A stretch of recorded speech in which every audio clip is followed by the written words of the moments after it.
Well, first of all, thank you, Mark, for those fantastic insights. How are you guys feeling? Excited? Awesome. All right, that's good. As we heard throughout the session today, we sit at this amazing crossroads where the complexity of the world's problems keep increasing, but at the same time, the ability of technologies such as AI is increasing in the same way to help solve and address those issues.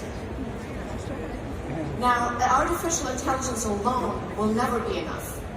To really unleash the power of technologies such as AI, we need to apply our uniquely human emotional intelligence, just like Shagun has done in her efforts to find new ways to help fight against cancer.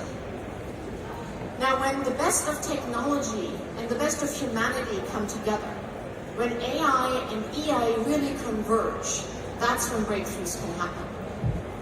We are all very excited to be on this journey together with all of you, to learn from you and to contribute our insights and technologies so that together we can empower every student on the planet to achieve more.